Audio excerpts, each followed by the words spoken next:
Hello, everyone. Welcome to the Orange and Brown Talk podcast. I'm Dan Labbe, joined by Mary Kay Cabot. We are going to bring you back-to-back Hey Mary Kay editions of the podcast here on a Thursday and then again on Friday. We will both be traveling back to Ohio on Friday from Indianapolis. So we're going to do a couple of Hey Mary Kay pods for you here over the next 2 days on the podcast. Let's start here, Mary Kay, and this question comes from, this is a new name, by the way, Casey Booth in Rio Grande, Ohio, which I just now found out is a place. Hey, Mary Kay, what's more important to success, fixing the defense or adding offensive playmakers?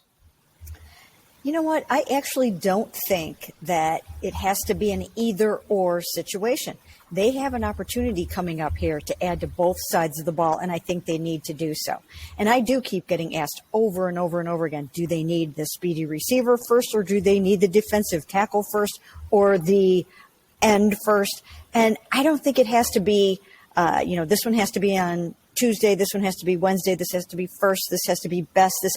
I think they need three key pieces: the speedy receiver, the premier defensive tackle, and the premier end. I don't think the order matters that much. I think what you do is you try to put the puzzle together however it works. If you can trade for a receiver and it makes sense, then you go ahead and do that. If you can sign one in free agency, you go ahead and you do that. If those things don't work out and you don't acquire someone like that, then you look at one with the second pick, the 42 overall pick. So I don't think it has to be, they don't have to make choices like that. They're going to clear enough cap space. They're going to have enough money to do what they need to do to acquire some veterans. And then, they'll be able to draft some decent players, although they only have one pick in the first 97 selections. So they might have to trade up a little bit if they want to get a couple of, sort of premier or better quality starters in this draft. But I don't think they're going to be limited in what they can do.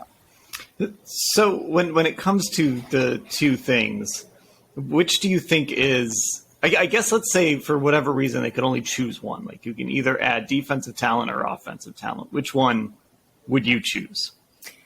Well, if I had to choose, I guess I probably would say defensive talent, but I don't even know if I could choose between the end and the tackle, right? I mean, I think that would be incredibly difficult because you're not going to be able to really run Jim Schwartz's defense effectively unless you have another really good pass rusher. You just can't do it. So, I might actually say, if I had to choose, I might say number 2 edge, because that brings out the best in Miles.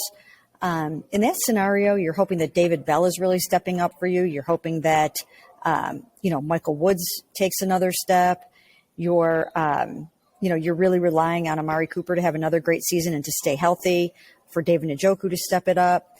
You have bodies over there at the pass catching situation, but, I still think that it's vitally important to get that. But if you're making me choose, and you are, I guess I'd have to say add to the defensive line, because you at least have some things you can work with over there. I don't think that they have the number 2 or number 3 edge rusher right now.